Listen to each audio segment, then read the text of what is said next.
If you've ever dealt with that constant burning urgency of a urinary tract issue, you know the kind of relief that the right medication can bring. It can feel, well, life-changing. It really can. Today, we are doing a critical deep dive into the pharmacology of the urinary tract and the bladder. This is your fast-track guide to the 5 major drug categories, their mechanisms, and the all-important safety points that keep patients safe. And this is so essential. I mean, UTIs, urinary tract infections, are second only to respiratory infections and how common they are. That's incredible. It is. And then you add in things like painful bladder spasms or blockages from BPH, benign prostatic hyperplasia. We really need to be fluent in these drugs, not just what they do, but how they do it. Absolutely. Before we jump into the drugs themselves, let's just lay a quick foundation, a little bit of terminology, because context is everything. Yes. Okay, so a few core concepts. When we're talking about inflammation right there in the bladder wall, that's cystitis. Cystitis. If a patient says urination is painful or difficult, the term is dysuria. And then the two really disruptive ones are urgency, that sudden, overwhelming need to go, and nocturia, which is getting up again and again at night. And what if the infection moves up past the bladder? If it causes inflammation in the kidneys, that's when we use the term pyelonephritis. And there's a huge clinical point in the source material about older patients. We usually look for, burning and frequency, but sometimes that's not what you see at all. Not at all. Sometimes the only sign that an older adult has a UTI is a sudden onset of confusion or delirium, other weird CNS effects. That is a massive nugget of knowledge. It changes your entire assessment. Completely. And once we've identified that infection, well, that leads us right into our first major drug category, urinary tract antiinfectives. Okay, so when we're talking about attacking the bacteria, usually gram-negative, that cause a UTI. The source outlines 2 fundamentally different ways to do that. That's right. The first approach is the one we're probably most familiar with. It's the standard antibiotic attack. So drugs like nitrofurantoin or trimethoprim sulfamethoxazole, they directly interfere with the bacteria's ability to reproduce or to even build a cell wall. They're designed to kill the organism system-wide. And the source points to fosfomycin as a prototype, a one-time oral dose. That just sounds revolutionary for getting patients to actually take their medicine. It is. It's a huge game changer. It works because it achieves these incredibly high concentrations in the urine, and its half-life is long enough to just knock out the infection in one go, at least in an uncomplicated case. So convenient. Now, what about that second, more subtle approach you mentioned, acidification? Right. So agents like methenamine or methylene blue, these are not for systemic infections. Their goal is different. What are they trying to do, though? They're essentially local sterilizers. They work by making the urine more acidic, which creates a really inhospitable environment for bacteria, especially E. coli. So it's about making the bladder a bad place for bacteria to live. Exactly. And this is where patient teaching becomes so incredibly important. The source uses the example of treating a child's cystitis with methenamine to really drive this home. Because what the patient eats and drinks can actually stop the drug from working. It can completely counteract it. The nursing plan has, 3 pillars here. First, hygiene, no question. Wipe front to back, avoid bubble baths. Okay, standard stuff. Second, flush the system. We're talking 8 to 10 glasses of water a day. And the third pillar is the food, the chemistry lesson. Why do patients have to avoid what the source calls alkaline ash foods? Because foods like citrus fruits, milk, certain vegetables, and also antacids like sodium bicarbonate, they make the urine more alkaline. They raise the pH. And if the pH goes up? The methenamine can't work properly. It can't break down to release the compounds that acidify the urine. The drug just becomes ineffective. It's a direct chemical interaction that happens at the dinner table. That brings up the big one. Cranberry juice. For years, everyone said, oh, you have a UTI, drink cranberry juice. What does the research actually say now? The evidence is pretty clear on this. The compounds in cranberries, they're called A-type proanthocyanidins. They do inhibit E. coli from sticking to the bladder wall. So it helps. It helps with prevention. It's a fantastic tool to prevent recurrent UTIs. But, and this is the key, current research does not support using it to actively treat an existing infection. Once the bacteria are there, you need the pharmacological big guns. Got it. Okay, let's switch gears.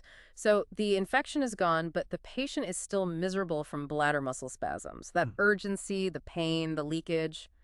What's our next line of defense? This moves us into urinary tract antispasmodics.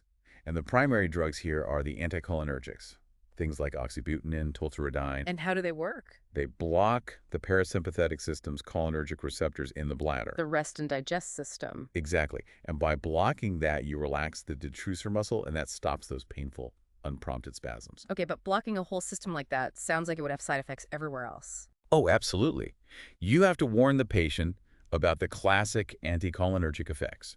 Dry mouth is probably number one, but also blurred vision, nervousness, even tachycardia. And are there patients who absolutely cannot take these? For sure. You have to avoid them in anyone with a condition that would be made worse by that. So glaucoma, myasthenia gravis, or any kind of existing obstructive urinary problem. So for a long time, it seems like we just accepted dry mouth and a racing heart as the price for relief. Is there a newer drug that gets around that? Fantastic question. And yes, there is. This is where mirabegron, brand name Beta-agonist, comes in. It's a totally different approach. It's a beta-3 agonist. Okay, so instead of blocking the parasympathetic system, it does what? It stimulates the sympathetic nerves in the bladder. It pushes the fight-or-flight gas pedal. Right. And that stimulation actually causes the detrusor muscle to relax, which increases how much urine the bladder can hold. So you get the relaxation without the dry mouth. Exactly. You totally avoid the classic anticholinergic side effects. Yeah. But there's a trade-off. Now you're stimulating the sympathetic system, so your main concern shifts. You have to monitor for increased blood pressure and heart rate. A very different risk profile.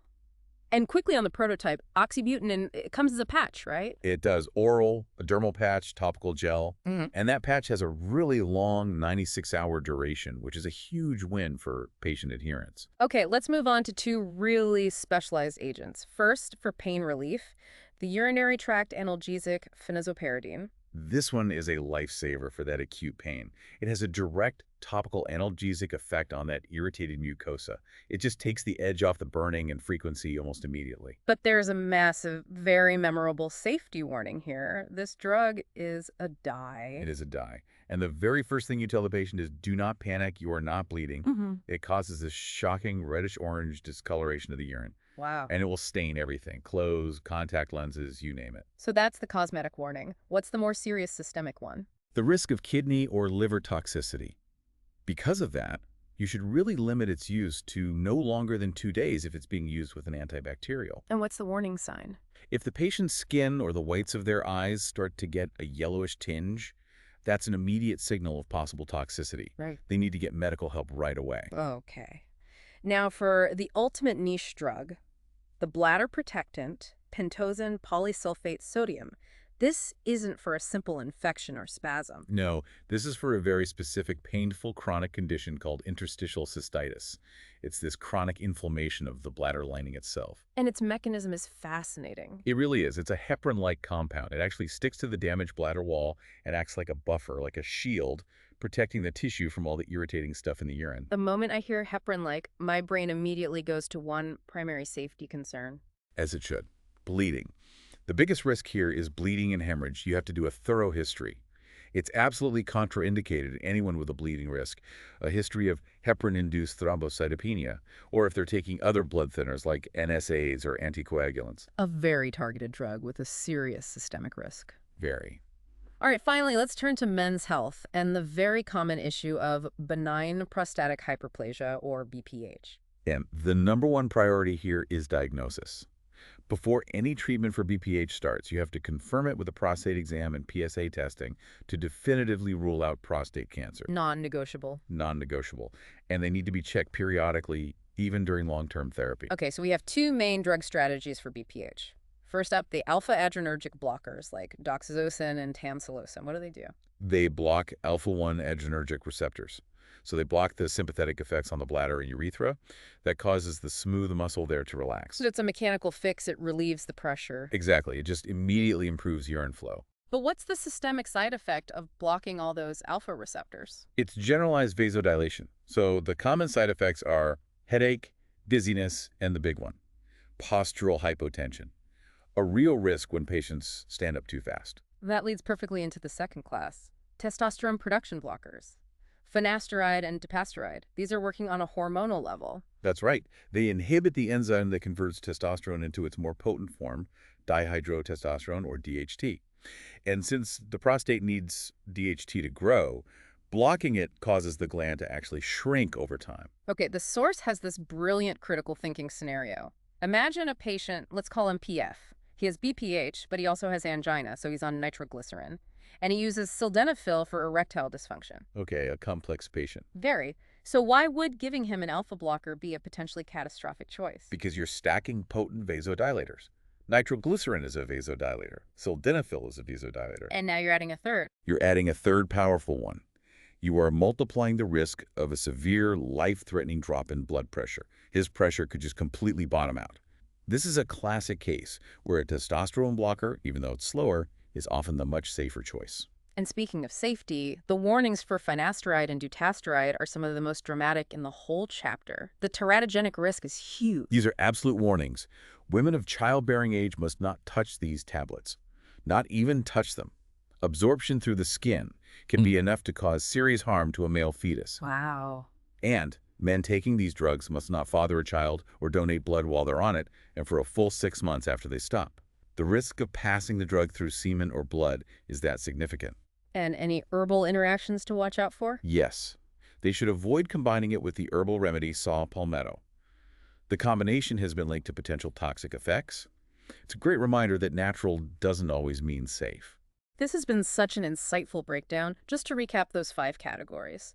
We had antiinfectives that kill bacteria or acidify the urine, antispasmodics that relieve spasms by blocking receptors or stimulating nerves, the specialized pain dye and the mucosal protectant, and finally, the 2-pronged attack on BPH with alpha blockers for flow and testosterone blockers to shrink the gland. And as a final thought, a challenge for you, our listener, we saw how much simple things like diet with methenamine or just touching a pill like finasteride impact safety. So when you compare all these mechanisms, the localized alpha blockers versus the systemic hormonal blockers, or the anticoagulant property of pentosine, which of these 5 drug classes demands the highest level of continuous vigilant monitoring from a healthcare professional? And why does its underlying mechanism inherently create more systemic risk for the patient? That really is the core question, isn't it? Understanding the mechanism dictates the monitoring. Thank you so much for joining us on this deep dive. Keep questioning, keep learning, and we will catch you next time. Until then.